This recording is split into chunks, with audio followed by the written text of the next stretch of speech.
The Office of Gender Affairs invites you to be bold for change as we celebrate women in the outdoor industry, such as marine biology, construction, and project management. We visited some female professionals and asked them a few questions, and this is what they had to say.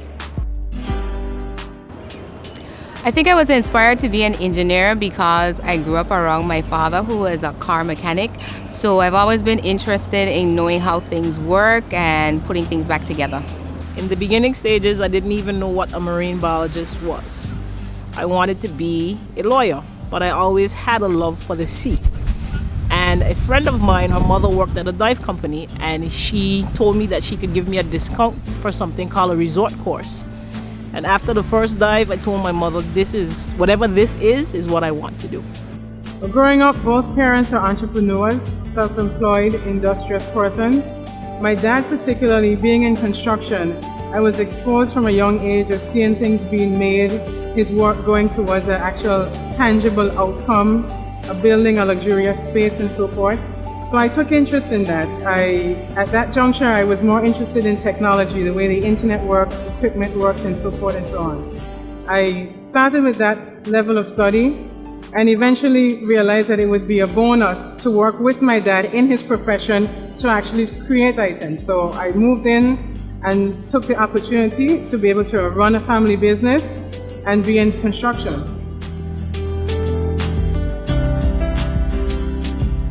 In our environment, we encounter lots and lots of challenges. There's male stereotyping, female stereotyping, even just simple cultural ifs and ors or buts.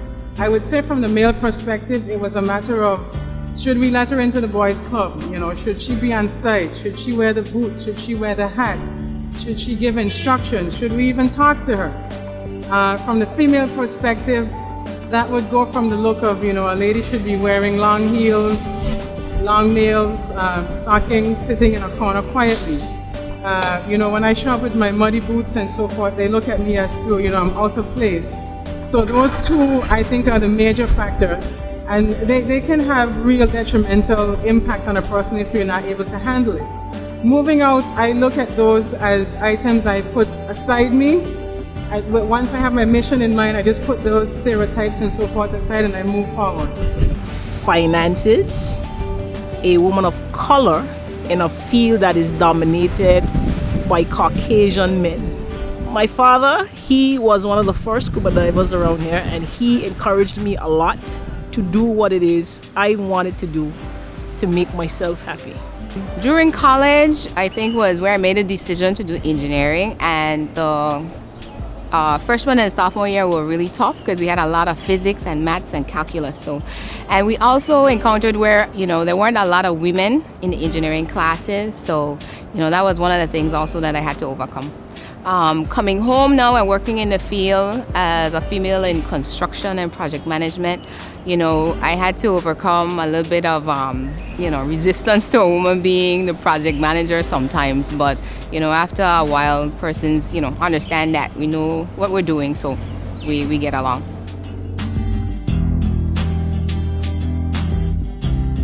I would tell other young women that in this field, there are a lot of science courses that you have to take.